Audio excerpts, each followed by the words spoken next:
Hello and welcome back to the channel. My name is Krashy, and today we have a very important topic to talk about. Now, unlike just talking about the ranked mode or, my disdain with solo queue or the way that the game is being managed or the balance, this, that, or the other, we have to answer a very, very important question of, is Pokemon Unite dying? Whoa. Before we dive into the video, I want to talk to you about today's video sponsor, Opera GX. The Opera GX browser is specifically built for gamers, and it has a ton of cool features and integrations. So I want to go ahead and talk about two of them. First and foremost, they have the GX control. Up here at the top left, you can pull this up, and it actually tracks the browser's CPU usage and RAM usage. Now, additional to that, they have a network limiter where you can limit the bandwidth and the actual speed of your internet usage that the browser is using. It has a RAM limiter, so you can cut down those resources that your PC is using, and a CPU limiter. So if you're streaming, playing a PC game, whatever the case may be, you can actually limit this browser down to best fit your needs in terms of how much resources it's using from your computer. Now, another additional feature, this is actually the one that I wanted to cover, is you can already tell that this browser is all yellow. It's kind of like themed up in my Krashy style, so there's a lot of customization in terms of the look. But the craziest thing is we all know how when you have your own browser, you've got your own bookmarks, it just kind of feels like you create a browser home for yourself. Well, you can actually go into the Opera settings, go to bookmarks, import bookmarks and settings, and import those settings directly in here from whatever other browser you use. Thank you so much for watching. Check out the link in the description. Download Opera GX for free. They also have a mobile app that you can download on your phone or mobile device that is fully integrated with the browser version. So give them some support. Go check out the link in the description. Download it. Support the channel. Support Opera GX for supporting the channel, and I definitely appreciate it. So friends, enjoy the rest of the video. Check out Opera GX. I appreciate it.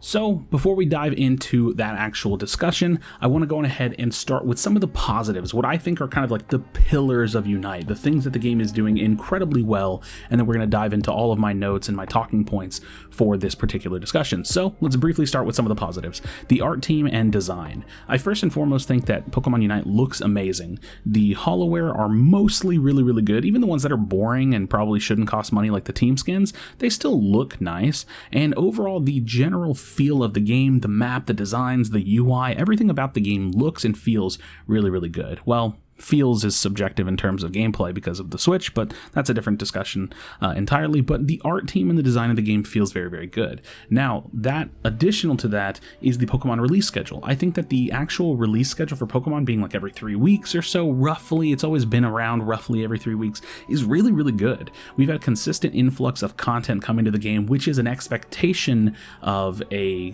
live service game, not necessarily something that you should be overly excited about, but it is an expectation. That said, they're nailing that expectation, right? It could be a little bit longer, it could be like a month and a half for new releases, so I feel like they're doing a really good job of that. Obviously, it's also in their favor because it's monetizable, but Pokemon releasing that often, every few weeks is really good for the game. It gives a sense of freshness to the game for a short period of time, and just keeps the game moving. Now, the actual Pokemon kit design, I think that the actual designs of all of these Pokemon are good. That doesn't necessarily mean that they're all viable or they're the best Pokemon that ever come out. Some of them come out really broken, some not so much, but the actual design of the characters, they feel unique enough. They don't feel like they're just ripping from other games per se, and it feels very grounded in Pokemon, at least to my understanding, and it feels really good in terms of MOBA gameplay.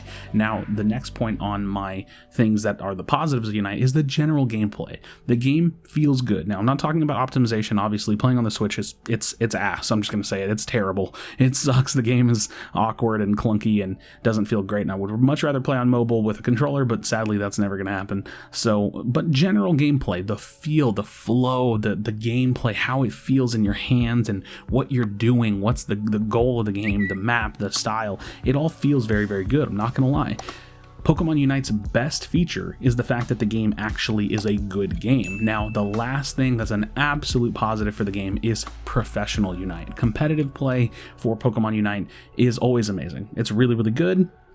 Albeit there's some weird things like stale metas and no pick ban phase and things like that, but overall the game is clearly meant to be played competitively. The game is clearly meant and thrives when played in stacks and when played very seriously, and that is one thing that the game does incredibly well. The Pokemon Unite Championship Series was a gem, probably the best thing, one of the main reasons why this game is doing so well. Shut up, phone. And ultimately a really good thing. So the question that we're asking today is, is Pokemon Unite dying? What does it mean for a game to be dying? Now, I want to go ahead and touch on this.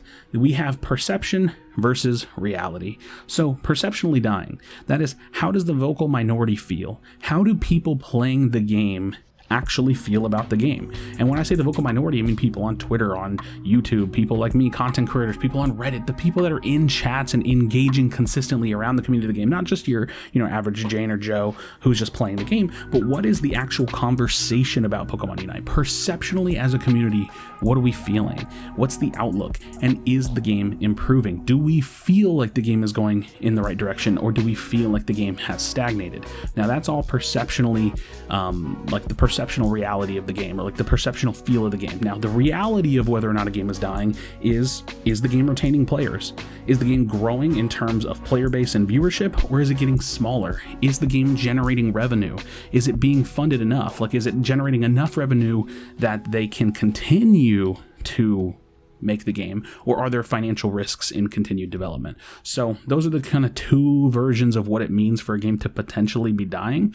And so we have to revisit the question again: is Pokemon Unite dying? Is the game dying? And the answer is yes and no, and it depends on who you ask. So this is in my notes.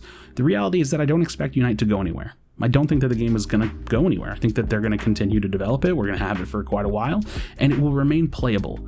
But a game that's playable and is, quote unquote, alive in that sense, doesn't necessarily mean that the game or its community is in a healthy position.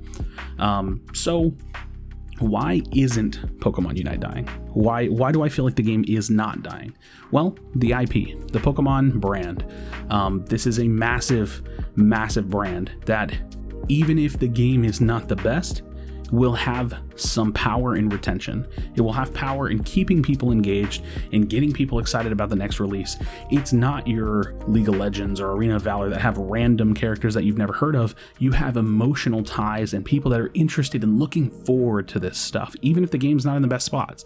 You also have casual players who will generally play a game longer than the more serious players, because casual players don't tend to overexpose themselves to issues, or they just don't care. They don't play the game and engage the game in the same way that a serious or like professional full-time player might play. So they tend to, ignore some of the issues or not even notice the issues at all. And possibly the money invested into competitive is another reason why the game may not die, or would extend the lifespan of the game, because the more that you can invest in competitive, the more that you're going to keep people playing, at least in terms of the 5-stack community, the teams that are playing, the people that are pursuing professional play, and overall keeping those tournaments and events running. So overall, Unite is probably generating enough recurring revenue to survive at least 3 to 5 years in my mind. I'm kind of guessing there. Obviously, I have no clue. We have no numbers, no data I can give out in any of these talking points, and that's why it's really hard to talk about like player retention and things, because I just don't have any information and it's impossible to get.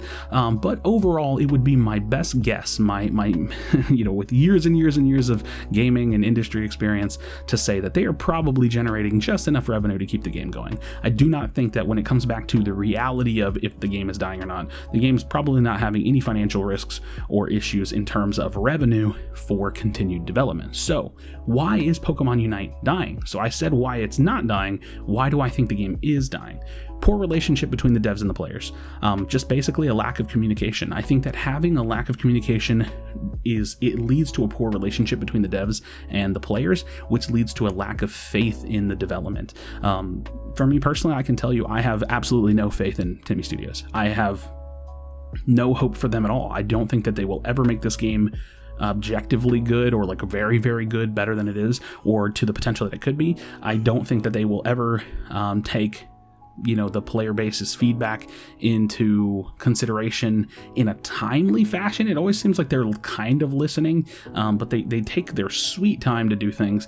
I don't really think that they ultimately really give a shit at all. Like, if I'm being honest, like, it's like they care to a level that keeps the game profitable or making money or surviving, but it doesn't ever feel like they go out of their way or do anything extra to give us a sense of faith or like good faith, right? Like we've had a couple of producer notes, and those are old. We don't get any communication, no videos. We get just such bare minimum development from them that I have absolutely no faith in these developers whatsoever. And I think that leads to the feeling of like a game's not doing so well whenever you don't have anybody that you can actually send your feedback to, and you do what I'm doing right here, where you just blow your opinion out into the wind and just pray that someone happens to hear it, somewhere in the world, and it does anything. But it won't, and we know that for sure. So slow or off-base patches, or lack thereof, is also another reason why I think that the game is dying. Like the patches are incredibly slow. A month sometimes. We've had Mr. Mime for almost a month. It's like 3 weeks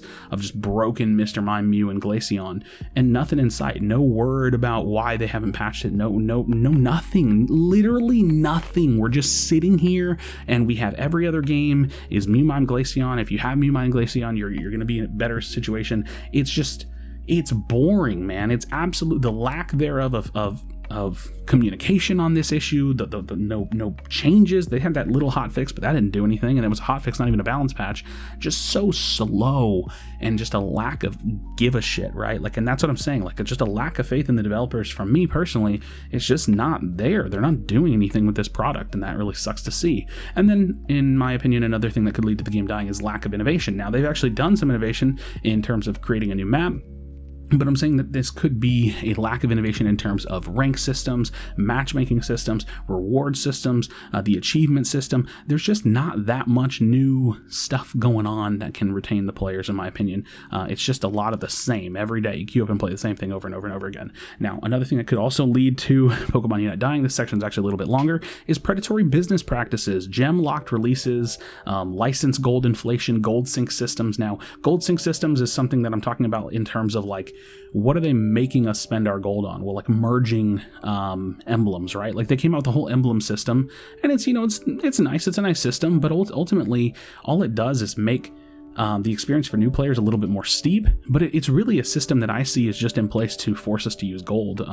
And so yeah, gold sinking by inflating the prices on licenses and just basically gem locking things. It's like all of these things that I've just said recently are for them to make more money, right? Like we can get that, right? Like if they're gem locking releases, it's because they want to FOMO you for a week, and which is fear of missing out, so that way you'll spend money to buy the new Pokemon instead of waiting. And if they're inflating the prices of gold on licenses, it's because they want you to spend more of your gold, so then you'll have to be forced to use gems so they can make more money. And if they're creating systems like merging emblems where you have to spend your gold to upgrade your emblems, it's because they want to dry out your gold so that way you'll spend more money. Everything there is obviously made for making more money, which again, making money, or not again, but which to say, making money as a game is not a bad thing, but don't really have a lot of faith in them, and then they do these kinds of things without really improving the game in some ways, or in critical ways, systemic ways. It doesn't really feel like a really good thing. Now, another thing that could lead to Pokemon Unite dying is no reason to play the game long term. There's great gameplay here, but that's not enough. We have, again, the expectation of a live service game is that they come out with new content. That's great. We do have that, and it's on a good schedule. But what else is changing? What has changed from season to season? Are the rewards getting any better?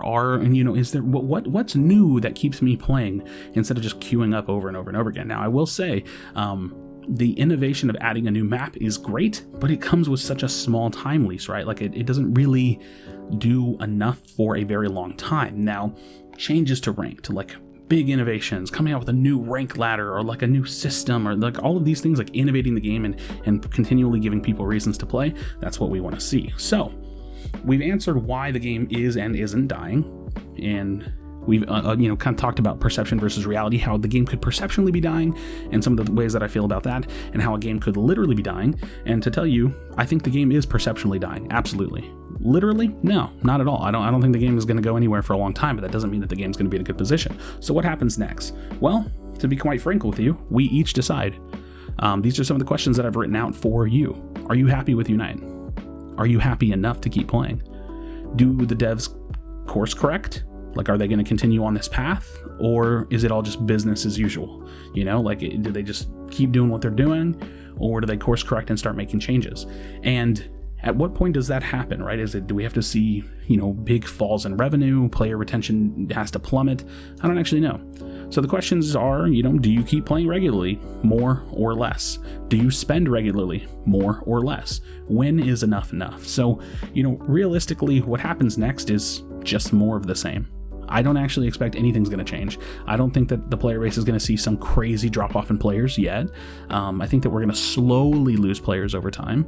And I don't think that the devs are going to have any reason to change their strategy or their outline for things, except for maybe slowly over time as things start to dwindle down, and maybe not even then. But the reality is, as far as your playtime, it's up for you to decide, and you have to decide if you're happy with the game and the state of the game and what they're doing and how you can spend your money and your gold and your resources, your time, and decide if you're going to keep playing normally, more or less, and if you're going to spend money normally, more or less. And then, like I said, the very last question is, when is enough enough? When do you say, this isn't worth it for me, I don't want to play anymore? So in my opinion, to answer this big question and to round out my thoughts, Pokemon Unite is not dying, and yet it's not thriving either. So that's like the way of saying literally it's not dying. Perceptionally, it's doing very, very poorly. I think that we might be in one of the worst spots that we've ever been, albeit we have a brand new map and new content and new emblems, and the new map is objectively better for the game in my opinion, and yet it's just so hard to get on the game and enjoy the game, and it's so hard to want to play for a month straight without seeing any balance changes or having to deal with Mr. Mime, Glaceon, and Mew every single game. And there's no innovation in terms of rank systems, matchmaking, reward systems.